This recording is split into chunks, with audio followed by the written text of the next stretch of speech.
It has been fun, and it's been nice and simple programming, and that would be a nice one semester high school course, what we've covered. Well, now we're going to start getting into some heavy duty stuff in chapters 6 and chapter 7. We're going to spend 2 weeks on each of them. And as you did the code listings, you should have been saying, okay, I got the code listings down, but I'm hoping he's going to explain yeah, a little more detail what's going on. So we're going to start chapter 6 today and see how far we get, and then we'll finish it up next week. But this is, yeah, this is, oh boy, down here, I see the magic word methods. Methods, methods, methods. So if you didn't get them yet, I hope you put a little extra time in so that you can get those and get up to speed. What we've been doing so far, it's called procedural programming. And we've just been going. We started out with line one, line two, line three, line four, line five. And then we jumped into wait a minute, we have if statements. Either do these lines or do those lines. And then we got into looping, doing things multiple times. So our programs are slowly growing larger and larger. And this was all this procedural programming. And we started breaking up our programs into blocks and sort of hid that block somewhere else in the program, not in the main. And that was a nice block of code I wrote. I got it to work. And there may be a day where I'm doing something like sorting and I go and say, hey, I need to sort. I'm just going to go get that block of code. That method is reusable, it's tucked away. Well, today we're going to start an introduction to something called object oriented programming. We're still using Java. It's just we're going to create ourselves a new data type. What? We're going to create a new data type. That sounds weird. Guess what? String is a data type. Okay. It's one that someone created for you to use. You had those primitive. You had ints, doubles, booleans, chars, and they were nice and simple. And we're going to get into something in chapter 6 and then in 7 that is a little bit different. This object oriented programming, that's what your fourth CPS course is all about. CPS 230. All right, lingo that's not going to make much sense. We create slash instantiate. That's a big word. We're gonna instantiate objects all over the place. What's that like? Well, that's like if I said int x. Int x. I have a data type called int, and I create a variable called x. We're going to make a new data type and we're going to allow it to be like X is. Oh, but there's going to be more involved than just X equals 4. We're going to be able to do a lot of stuff to this variable, which isn't going to be a variable. It's going to be an object. So you've created a class called rectangle. Okay. This is a data type. This is a data type. This is a data type. We initialize a variable up here and give it a data type of int. We're doing something like this, where we're saying we're instantiating an object, fancy talk, of the data type rectangle. We're instantiating, we're creating an object. So when you see some of this instantiate an object, that's what that's doing. That's what you were doing in those code listings. All right. This object is unique as self-contained units of that. What? Well, in rectangle, over in that big block that you had two things called fields. So instead of x being only able to hold the value of an integer, rec is going to be able to hold the value of, I believe it was a length and a width. This guy can do lots of stuff, including holding multiple values of different data types. Oh, okay. Yeah, we call them fields. Okay. The other thing you saw inside of there were methods. And this is big code separation. It's like string. String is a class.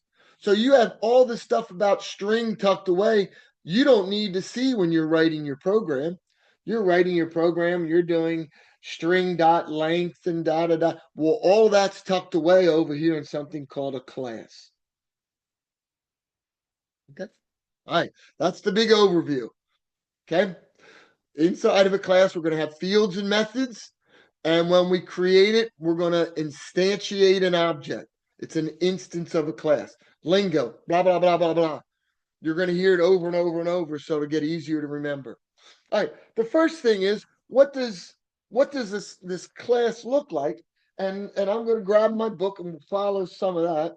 And shooby dooby doo. We got stuff going on. Oh yeah, an object is software. Oh yeah, I said all that stuff. So we're going to jump over to. I kind of talked about all of this. This guy right here. Now, you've kind of done some of what we would call the whole when you did those code listings. Now we're going to go back and break it up into parts and then go back to the whole. Okay, so the whole, you typed it up and ran it, you have no idea what's going on. But let's get in here to some of the parts.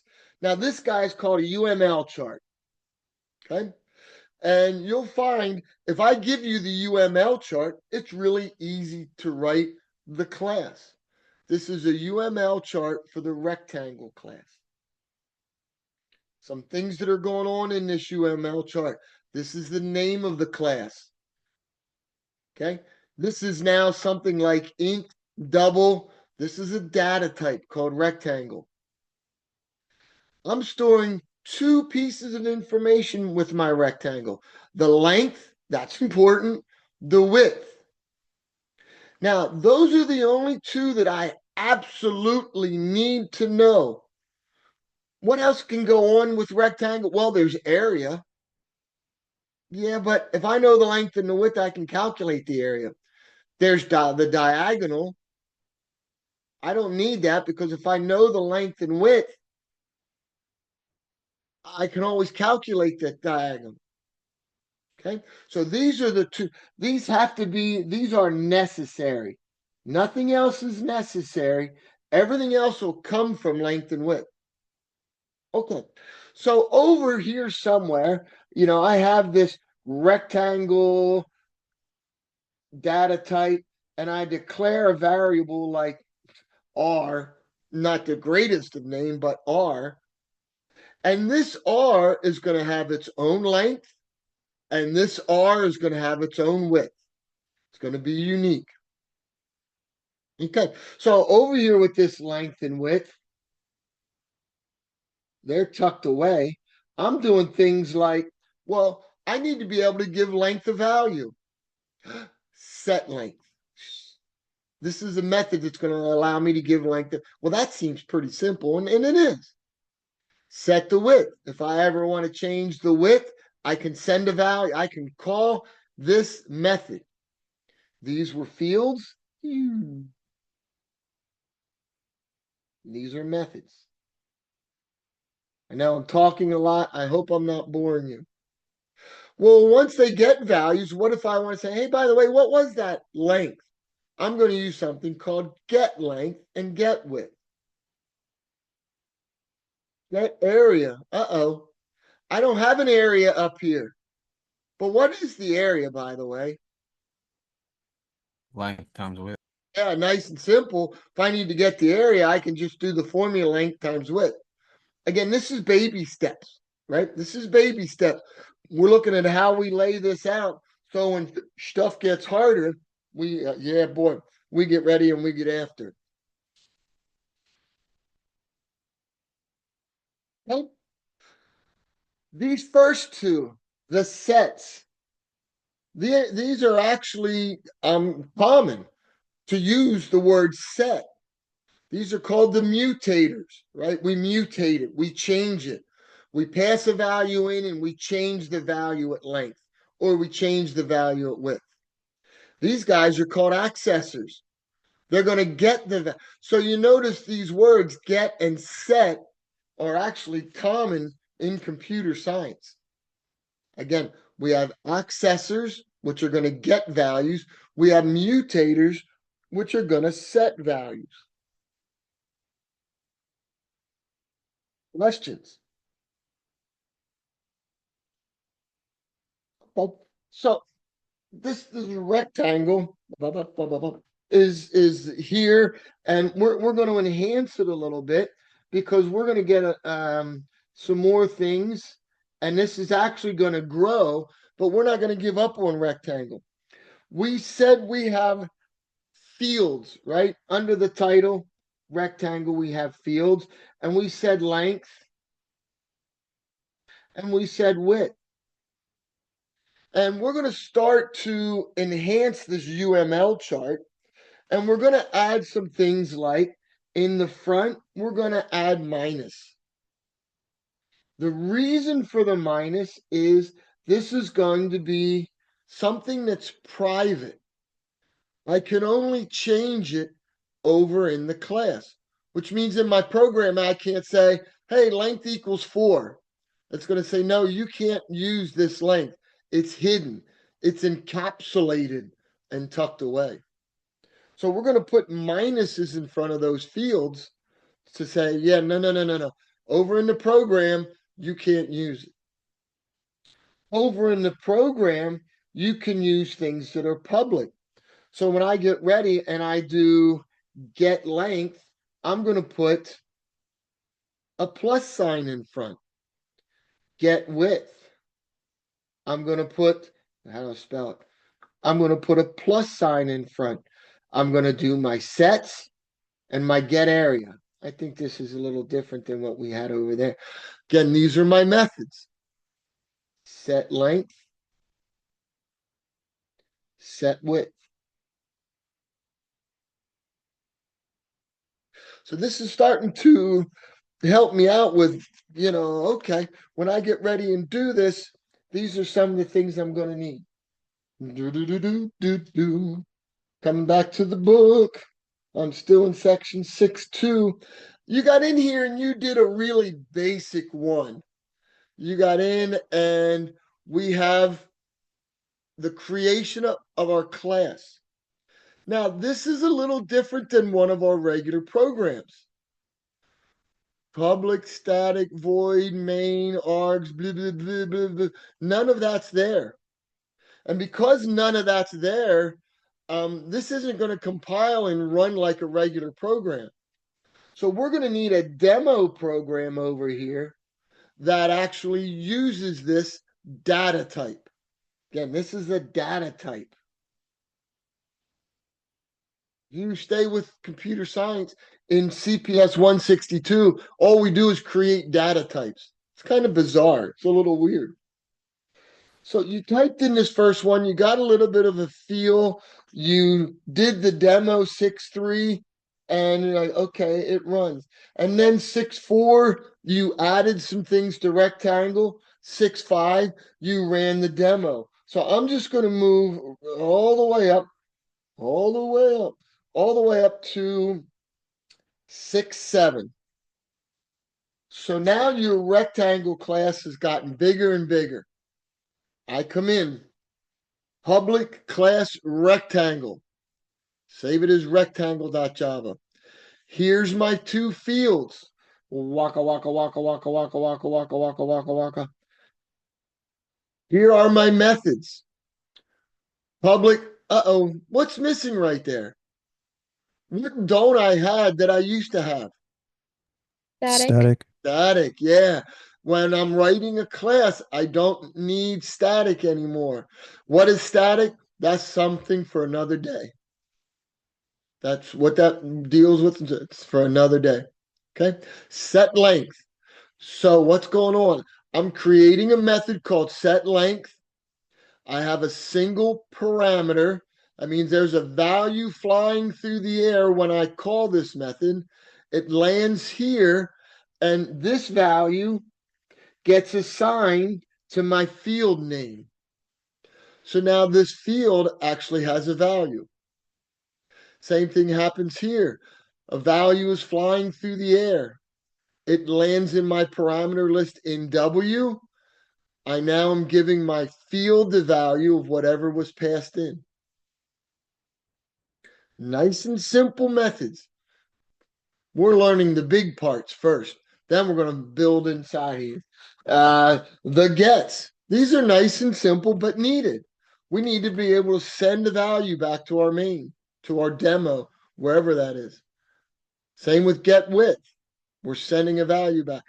We'll get area. Okay. So what if I had piece of paper? What if I had R? Okay, and we know inside of R we have length, and length is 4. Shooby dooby doo. Width is 10. And what if I would have said, well, hey, now, seriously, I'm using it a lot. I want area. So I calculate the area. The area is the length times the width, and area becomes what value? 40. 40. So now I'm in my program and I say, hey, by the way, get length. What are you doing? What value is coming back if I say get length? I'm returning 4. 4. What if I said, hey, I want get area? What am I returning? 40. 40, because I calculated that. And right now I have a field named area, right? I have 3 fields. And now all of a sudden I say, wait a minute, set length 6. What if I say get area? What is it? Well, if this is a field, it might still be stuck on 40 because I didn't recalculate it yet. So if I accidentally try to get area, it's wrong. I want to make sure I'm recalculating it every time. So let's not have a field called area. Okay. Let's not up here have one called area because this guy may actually contain something called anybody? Anybody? Stale. Excellent. Yeah. This becomes stale data because I didn't recalculate a new value based on length and width. It becomes stale. So we're better off just having the length and the width. No stale data. We don't want any stale data. No stale data. How we doing so far? We still good? Yes, sir. All right. So I have this class and oh, look at that. Accessors and mutators. We already talked about avoiding stale data. We talked about that. Let's jump back over to our UML chart. Now, I'm building and building and building, and all of a sudden I'm saying, okay, a little more good stuff is I know this is private. I might as well include what data type it is. And it's going to be a double. This is going to be a double. So again, if someone gave you this or you work this out on the side, when you sit down to program it, it's going to be a lot easier. What else can I include?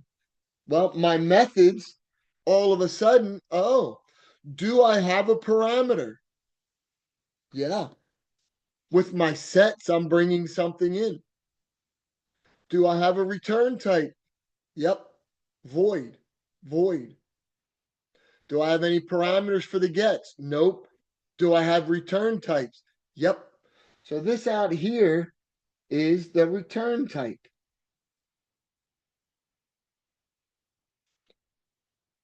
Does anybody know what a throbber is?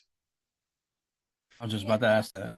Yeah, my last time I taught this, it's one of these that looks like this, and it goes all the way around. And when you're waiting for something, you see it go.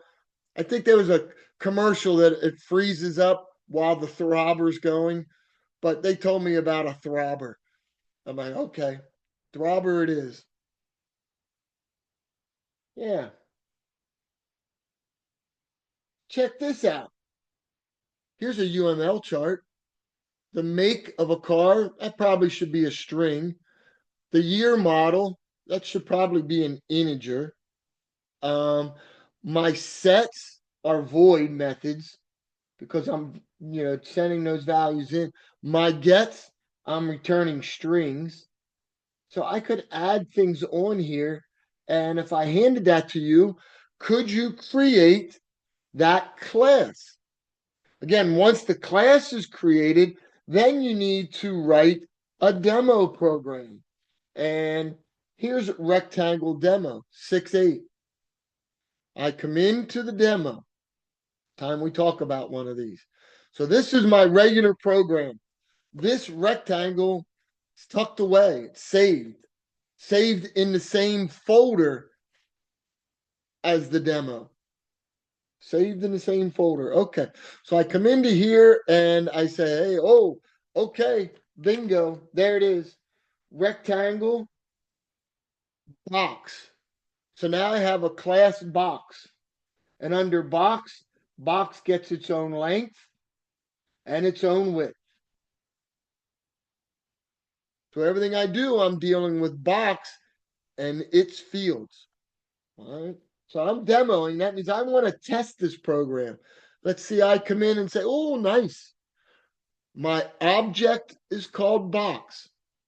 I'm calling the method set length from that class rectangle, and I'm sending a value over. My object is box.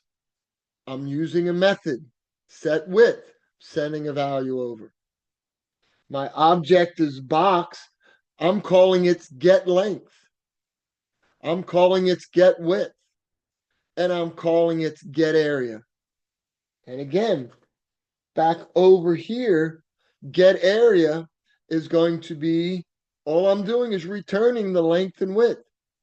Imagine if this was 40 lines of intricate, delicate calculations. Well, I don't need to see that over here in the demo. I just need it to work. Imagine if in the math class, in the math class, there is a method called square root. I don't need to see all the calculations. I'm just going to go get square root. That's a method written in a class tucked away. Really? Yeah, for sure. Okay, 6.1 and 6.2. Let's take a look at 6.3. Now, in 6.3, I'm actually saying, hey, I got this class and it's already written. So I'm going to use this data type rectangle and I'm going to say, hey, kitchen rectangle. I'm going to instantiate an object. So I have the object kitchen from the data type rectangle. So if I was putting this in my notes, I'm going to say, yeah, kitchen is going to have its own length and its own width. I'm instantiating an object called bedroom. Bedroom is going to have its own length and its own width, which makes sense. I don't want this length to be the bed. This length is the kitchen's length. This width is the kitchen's width. So as you see this program, I'm instantiating 3 objects: kitchen, bedroom, and den. And I work with each object individually. Here's kitchen set width. Okay. I input it. I'm going to use this. I'm going to convert that input string to a number. And I'm going to use this as an argument when I call this method.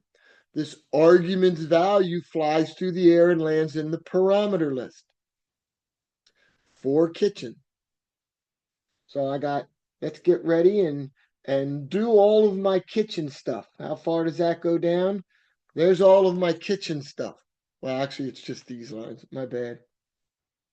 From here down. This would be nice if it was like slash da da da da da da da da da da da da da da da, to separate some things, makes it so much easier to read. Then I'm going to do the bedroom stuff, then the den stuff. I'm going to display everything. Kitchen's area, the total area. I'm going to call these individuals, even though these are all the same method, they're using different fields. Questions? No? Okay. The last part we're going to add is something called a constructor. 6.4, the ever popular constructor. All right, so I'm getting ready. And I have all of this. And I go, well, you know what? When I do this, I wish I could send the length and the width in right away so that their values are done. And I don't have to call get length and I don't have to call get width. Somehow, length and width get in there right away. And the way we do that is with this thing called a constructor. Okay, so we've actually seen a constructor already. What? Yeah, no way. Yeah. When I did this a little while ago, I went something along the lines of instantiating an object, and I did rectangle. Oh, it's crooked. Rectangle box, that's the name I chose, equals new rectangle. Empty parentheses. This is actually calling a constructor. What it's calling is something called the default constructor. Now, the default constructor is there and you don't see it. You don't see it. What we're going to learn here with constructors is I can put values inside of this parenthesis. I can put a value for length. I can put a value for width. So when I instantiate this object, those values go over and become my length and width. How? I'm going to write something called a constructor. Okay.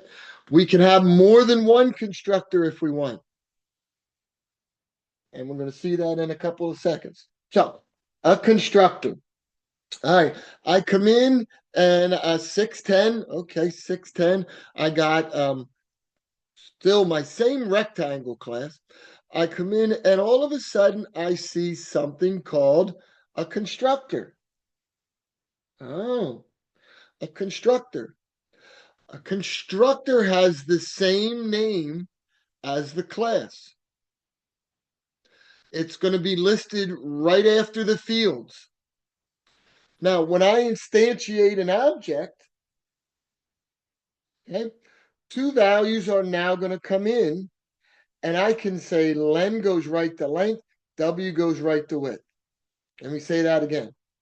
This is going to be a new block of code between the fields and the methods that when I instantiate an object and I have two parameters, this gets called.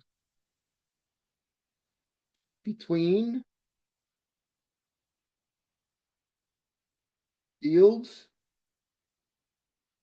and methods,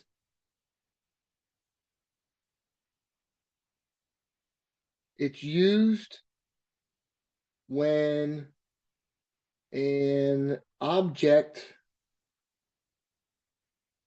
is instantiated or created.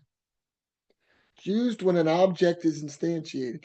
So this guy, well, if I look in the demo, gets called when I say rectangle box equals new rectangle. Uh-oh, I don't want to use that default constructor. I want to use that one I just created, and I want the length to get the value of 5. So this argument flies over and lands in this first parameter, and this argument flies over and lands in the second parameter. And I'm doing this when I'm creating or instantiating this object box. Nice. So now I don't have to call set length and set width. Okay. So when I create the object, I'm using the constructor that has this signature. It has this signature. Ooh. Oh. How's it look in my UML chart? Bling, bling, bling, bling, bling, bling, bling. It's right there. Between the fields and the methods, it's rectangle, len, width. You notice I don't have a return type or anything out here because there isn't one.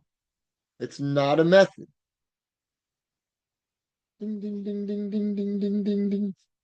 That's what I'm looking for.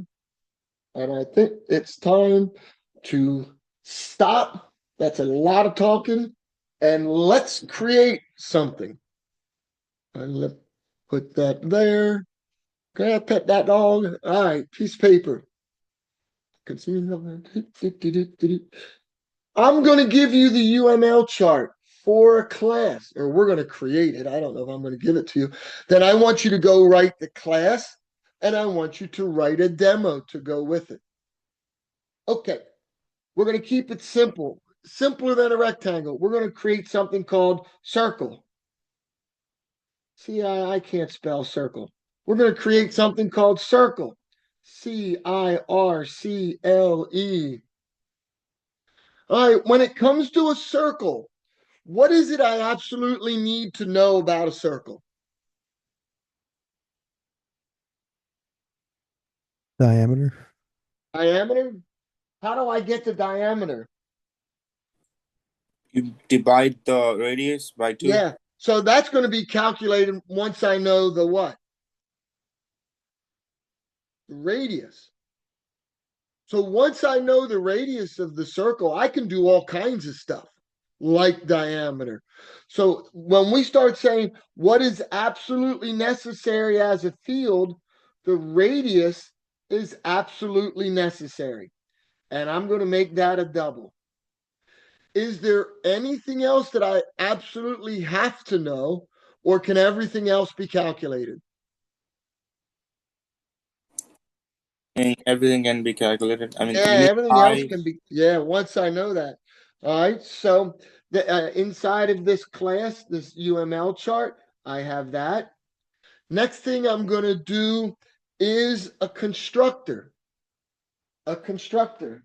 Well, so if I was in a group, all of a sudden I'd be pulling my book back out, and I'd say, okay, we want to include a constructor.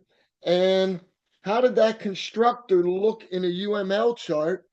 It's public, it's the same name, and then if I have anything coming in, okay, so I'm going to say public circle.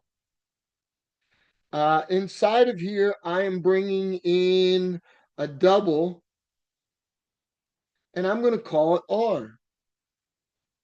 So this is my constructor. And we're going to talk about multiple constructors another time. But right now, we're just putting in a constructor. Now I need my methods.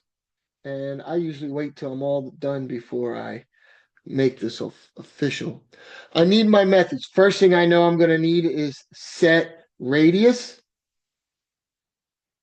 Let's see, to set the radius, I'm going to have a value coming in, double, and I'm going to maybe call it rad. And this is a void method. Here's my method heading. I'm going to need a get radius. Nothing's coming in, but I'm going to be returning a double. Let's see. What did we just, somebody said, what could we calculate? The Diameter. Calculus. diameter, DIAM. I don't need to send anything in because the radius is already there, but a double would be coming back. Yeah, get area. Now, eventually, we're going to have more than just sets and gets in here. It's going to be a lot of stuff. But for right now, we have that. Get diameter, get area. I mean, there's a couple of simple ones. So here's my UML chart. And again, this guy's going to grow. But what I want you to do, better screenshot this or take a picture with your camera, or hopefully you wrote it down. I'm going to put you in groups for the last half hour. And I want you to, one, create this class. When you're done, then create a demo program that you can instantiate an object using the constructor. You can call and get the radius to see what it is. You can find out what the diameter, a demo program to demonstrate what do you have in there? The constructor and each of the methods. That's what a demo program does. It demonstrates to make sure each one of these work. What do you think about that? Okay. I'm going to stop